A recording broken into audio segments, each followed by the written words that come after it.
bingi nnyo byasuubiza naye byalaze mulimu Kateba. Michelle Obama teyatendinze kugenda kulayira ate nga bbawe yabaddewo ne teyazze ate nga bagamba event ye bayakubiri nga baziiko ne president wa Kata era mbu teyalabikako mu arrangement city yali ina kubeera kumpi ya Donald Trump bwe yakitegera because babaweereza ebintu ebyo how you're going to see it and everything biba byaki lwakuba naye kunze mu ndowooza yange bw'owuliriza speech ya Donald Trump n'abantu ababadde in attendance ebintu byayogera biri against immigrants ate immigrants abasinga baddugavu kakati mwenna kati Obama ajja as a former president and those people believe despite all the differences tewulanga Trump yewunyisa nnyo abantu bo bakulembiza America nti bayinza okuba tebaagala dawuli ekigambo kimu ekiva Obama naye bwe bagaana okujja ku inauguration eno babalenga abaliddemu America olukwe kakati yabadde alina okujja oba yagala takola ki tayagala boddayo n'okebera nti jjo kituufu yabadde kwade kulayira ku Obama naye abaddugavu ate baabadde ku ki kwa Trump abaddugavu manyi kye baabaddeko ate baadde baasoswaza nnyo olunaku lwa Martin Luther. Yeah, I remember by that. But now there is a revolution y'abaddugavu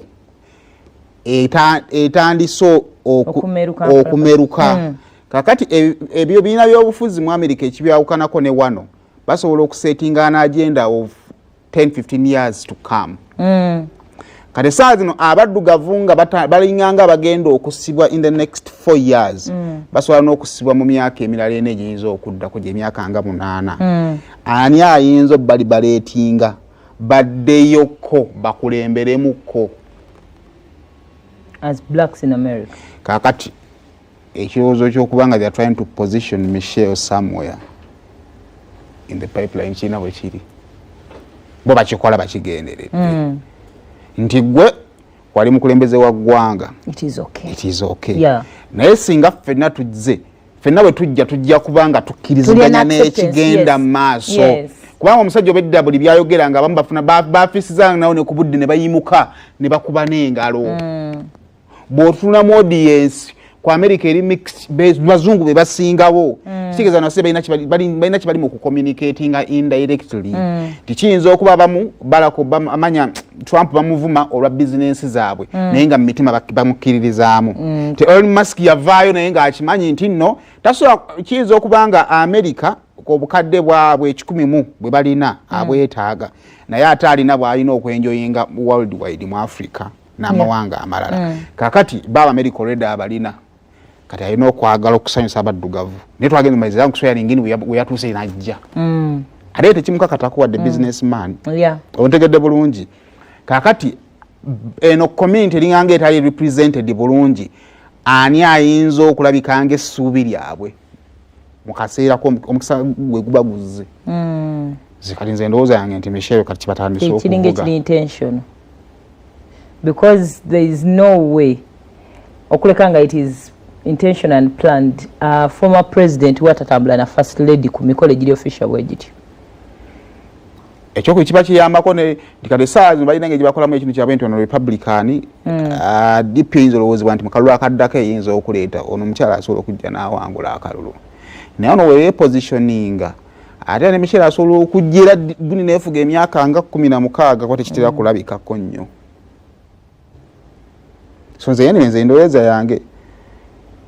nti kuba bw'olaba mu swearing abakulu bateeka mu mmotoka emu naye abasajja balina enkola yaabwe nalabye nga awerekera Biden n'alinnya ennyonyi n'atambula n'agenda n'akoma n'ayingira White House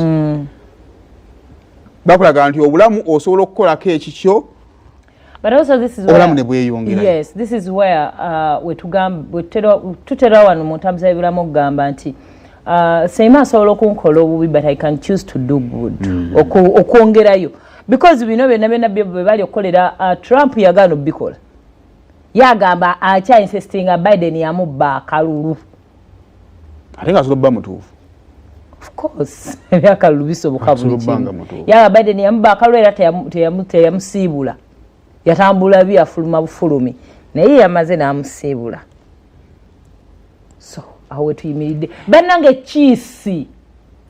eno gyasgira bwati gyasongoza bwati naye kitegeeza Bill Clinton yali wa president nga muto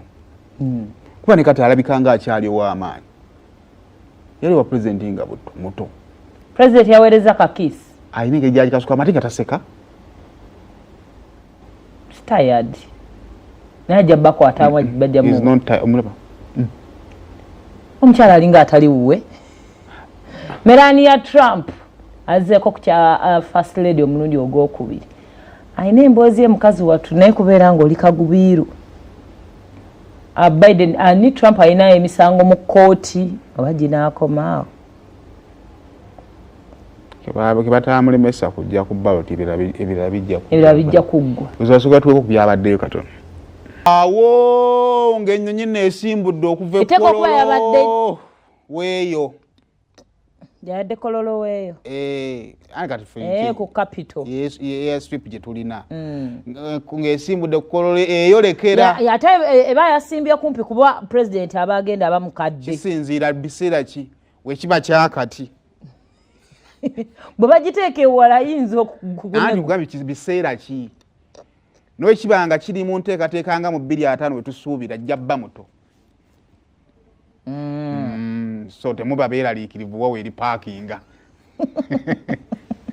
kuba n'ennyonyi erina opaakinga kati tennakolebwa kaakati obadde ogamba wali we basomedde ba presidents